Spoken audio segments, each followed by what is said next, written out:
You open the fridge and the light is too white for your eyes.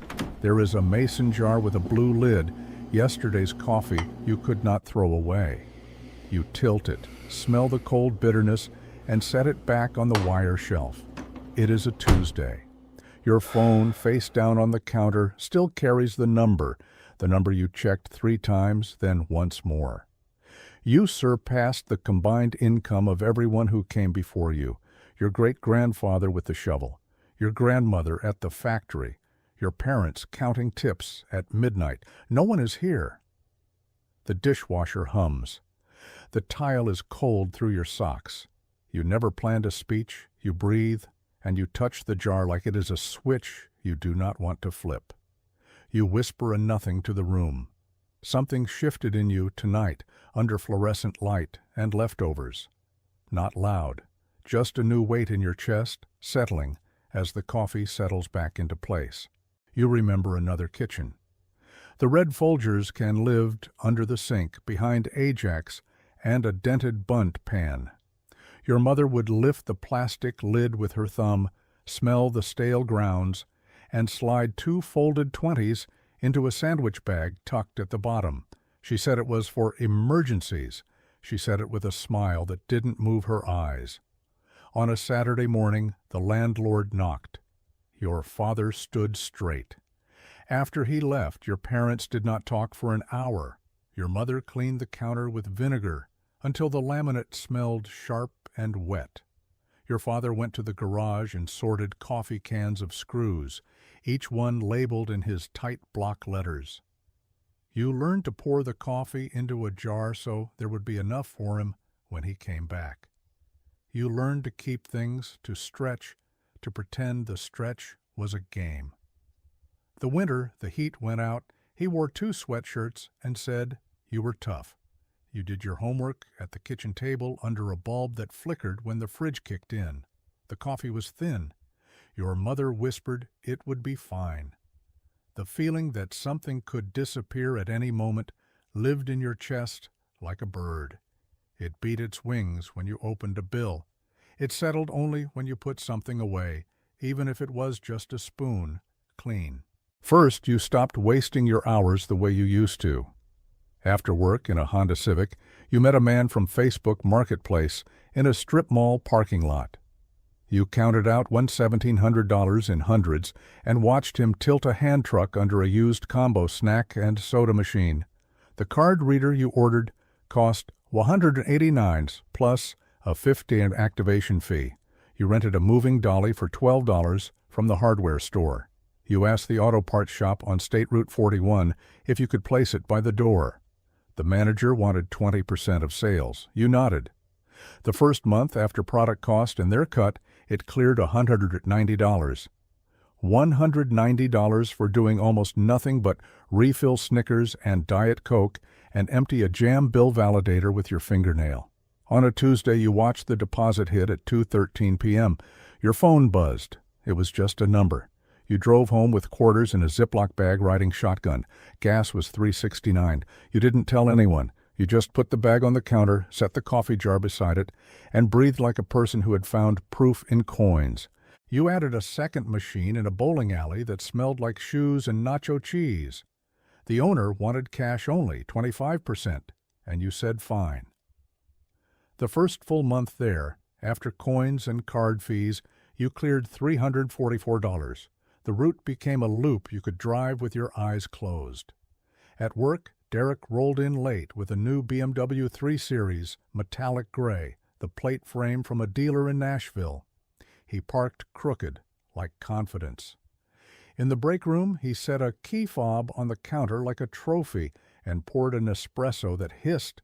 He told you the lease was $649 a month, but worth it. He said, "I just felt like I earned it." You smiled and stirred the coffee you did not need. On a Tuesday, he invited you to a rooftop bar with a view and a minimum. You said you had plans. Your plan was a third machine at a tire place off the state route. The first week it jammed twice. You cleared $94 after replacing a coil that cost $18.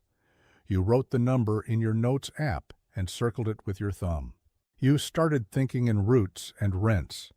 Machines led to something heavier. You bought a tiny slice of land along State Route 41, a weedy triangle between a feed store and a billboard stub. The down payment was $21,000. The note is $470 a month for 7 years. You signed with an outdoor company to lease the face for $750 a month. After $98 for property tax and $12 for liability insurance, you keep $170. It arrives the same day each month with a subject line that never changes. A friend called about a fourplex west of Dayton that needed everything. You brought $38,000 to take 30%. Gross rent is $2,240 when all units are full. After the mortgage, water, trash, and repairs that never stop, your cut averages $412 a month over the first 6 months. You learned the smell of wet drywall. You learned to clear a trap without flinching. On a Tuesday, you rolled quarters for the laundry room, $420 in paper sleeves, and took a picture of your hands. On another Tuesday, you logged into the state property tax portal and paid $98. You did not celebrate. You straightened a lint screen and went home. The money stacked in quiet places, statements, portals, deposits that did not have a face. You did not tell your family, not the way a person posts. At a cookout, your cousin asked if you ever thought about getting a new car. You said your Civic was fine. The check engine light had gone off, for now. He laughed and told a story about someone hitting the lottery and buying chrome rims. Your mother saved the last of the coffee when she visited, almost on instinct, poured it into a jelly jar and slid it into your fridge without asking. She ran a finger along your countertop like checking for dust. She said your place was nice, then asked if you were still getting the employer match on your 401k. You nodded and changed the subject to weather. You wanted to tell her everything. You wanted to tell her nothing. Derek called from a rooftop one night. The music was loud. He shouted over it that he had a table and you should come. You stood in a quiet aisle of the hardware store, holding a drain snake in a cardboard sleeve. You said maybe next time. He sent a photo of a bottle, sparks shooting like a holiday. Some nights you walked through rooms in your life no one else knew about. The laundry at 1 a.m., the billboard wire humming in the wind, the dusty utility closet behind the bowling alley. You texted, then erased. On a Tuesday, you drafted a message to your mother about a number and deleted it letter by letter.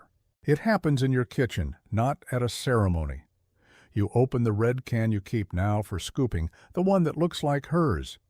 You pour yesterday's coffee from the mason jar into the pot and listen to it hit like rain. The fridge hums. It is a Tuesday again. You look at the spreadsheet on your phone, Social Security statements, W-2s, K-1s, your notes. The math says you cross their total by $36,608. You look at the number. You look at it again. You feel something that isn't pride and isn't relief. It's something quieter than both. You see your mother's thumb lifting a plastic lid. You see your father sorting screws by size because that was what he could control. You think of the winter with 2 sweatshirts and thin coffee. Your chest doesn't loosen. The old bird doesn't fly away. It just folds its wings and waits. The pot finishes. You save what's left, like always. You open the fridge again. The light is too white. The mason jar goes back to its spot on the wire shelf, next to mustard and a half onion in plastic. You close the door with your hip. The room is quiet in the way of counting and keeping. You have more than they had, more than all of them together, and you save the leftover coffee without thinking. Maybe this is how you carry it. Maybe this is who you are now. If no one knows, what do you do with the part of you that listens for wings?